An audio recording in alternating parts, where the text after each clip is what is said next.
मध्य प्रदेश जब से बना है तब से लेकर अब तक कुल 19 अलग अलग व्यक्ति मध्य प्रदेश के मुख्यमंत्री रह चुके हैं और इनमें से 5 ऐसे भी व्यक्ति थे जो कि मध्य प्रदेश के नहीं बल्कि दूसरे राज्यों से थे। तो आज मैं आपको उन्हीं के बारे में बताने वाला हूँ। नंबर 5 पर आते हैं कमलनाथ जी। जब मध्य प्रदेश की कुर्सी का न्योता बढ़ रहा था तो यूपी के कानपुर में जन्मे कमलनाथ जी ने सीधे भोपाल में लैंडिंग कर दी। जिस नेता को दुनिया छिंदवाड़ा का मसीहा और उद्योगपति राजनीति का ब्रांड एम्बेसडर मानती थी, वह असल में यूपी के कानपुर की मिट्टी की पैदावार है।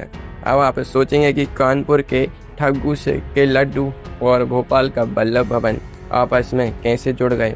तो सुनिए, राजनीति में जब किस्मत का सिक्का जलता है तो नक्शे की सरहदें सिर्फ किताबों में धरी रह जाती हैं। छिंदवाड़ा में विकास के ऐसे मॉडल का ढिंडोरा पीटा गया कि कमलनाथ जी 9 बार लोकसभा पहुंच गए।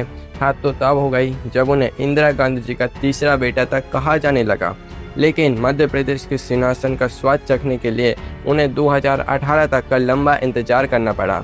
2018 में जब कांग्रेस की डूबती नैया को जैसे तैसे किनारा मिला तो लगा कि कानपुर का यह सूरमा अब भोपाल में पैर जमा कर सालों साल राज करेगा।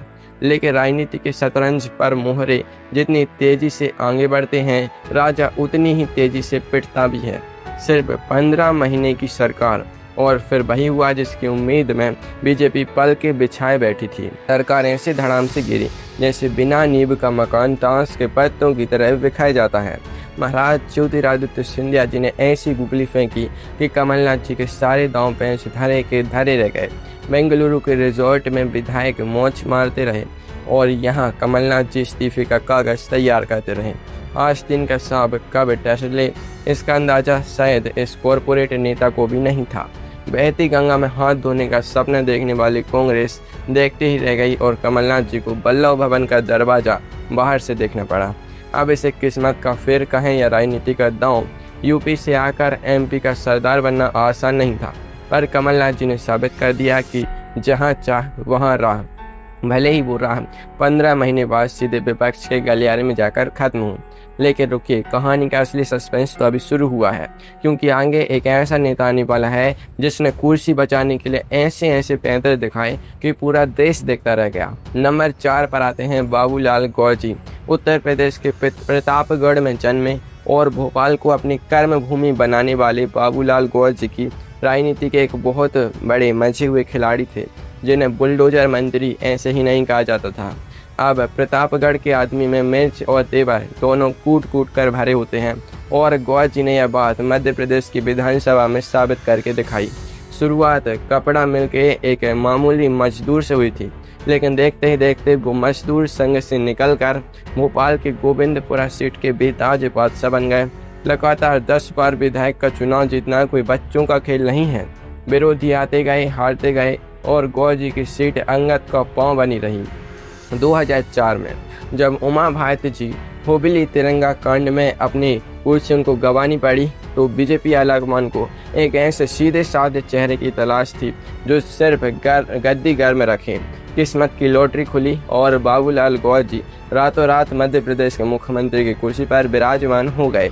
इसे कहते हैं मुफ्त का चंदन घिस मेरे नंदन। लेकिन गौर जी सिर्फ नाम के बुलडोजर नहीं थे, वो अपने बयानों का बुलडोजर भी बिना ब्रेक के चलाते थे।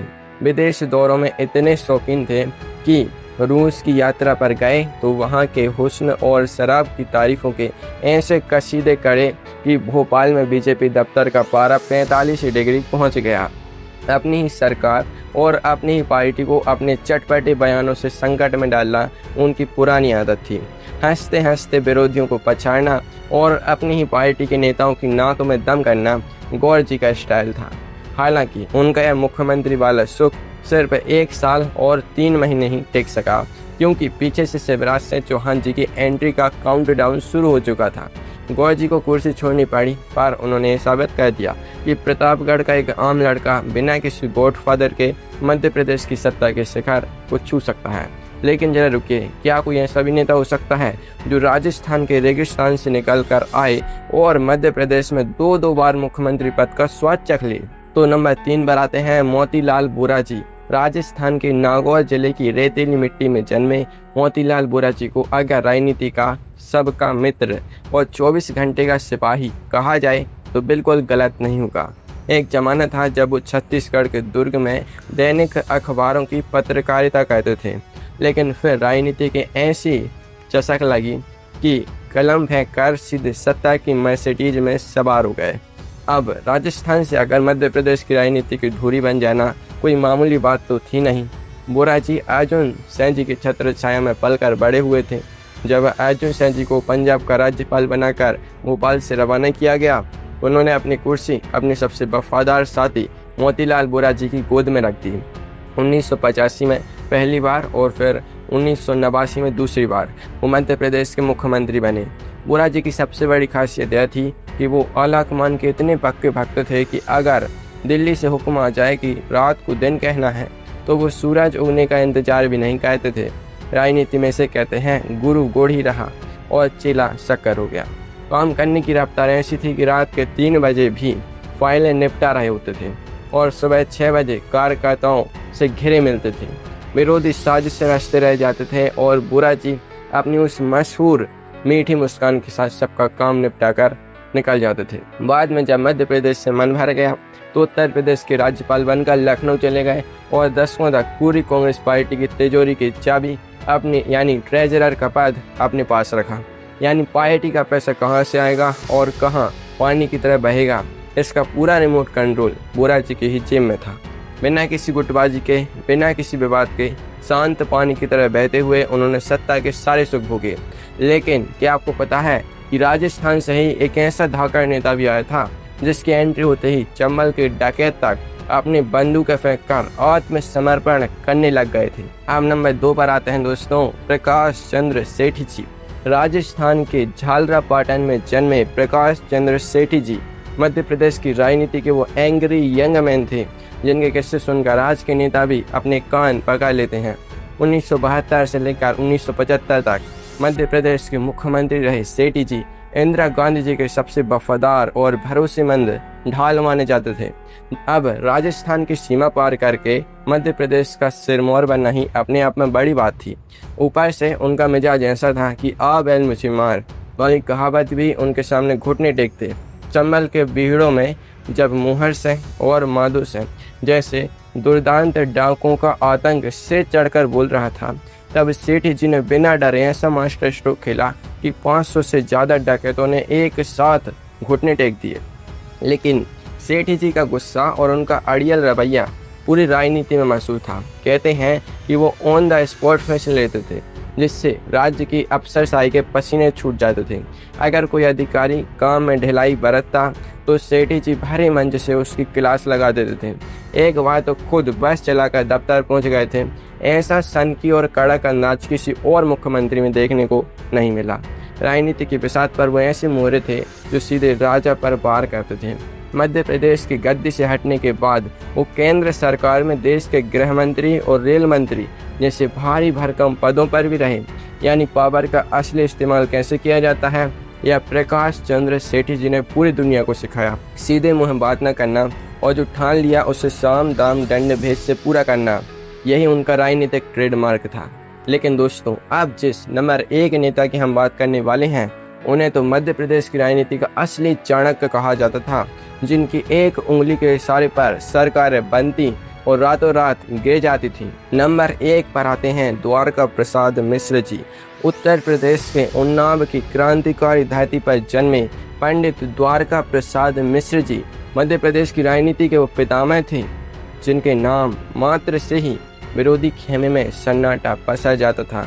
1963 से 1967 तक मध्य प्रदेश के मुख्यमंत्री रहे मिश्रा जी को अगर मध्य प्रदेश की सत्ता का असली मास्टरमाइंड कहा जाए तो इसमें 1% भी झूठ नहीं होगा। उन्नाव से आकर भोपाल की गद्दी पर वो ऐसे जमे कि विरोधियों के लिए लोहे के चने चबाने जैसी नौबत आ गई थी। अब जब देश में लाल बहादुर शास्त्री जी के निधन के बाद नए प्रधानमंत्री का चुनाव होना था, तब इंदिरा गांधी जी को देश की गद्दी पर बैठाने की पूरी पटकथा इसे यूपी के लाल ने लिखी थी। यही वजह थी कि उन्हें दिल्ली से लेकर भोपाल तक राजनीति का चाणक्य कहा जाता था। लेकिन राजनीति बड़ी बेरहम चीज़ है। यहाँ अहंकार तो रावण का भी नहीं टिका। बस्तर के महाराजा प्रवीर चंद्र भंजदेव के साथ हुआ विवाद और फिर पुलिस गोलीकांड ने उनकी सरकार की साख पर ऐसा बट्टा लगाया कि पूरी रियासती राजनीति उनके खिलाफ लामबंद हो गई। विजयराजे सिंधिया जी ने ऐसी बगावत की कि मिश्रा जी की चलती हुई सरकार ताश के पत्तों की तरह ढह गई। रही सही कसर हाईकोर्ट ने पूरी कर दी, जब चुनाव में धांधली के आरोप में उनके चुनाव लड़ने पर ही 6 सालों का बैन लगा दिया गया।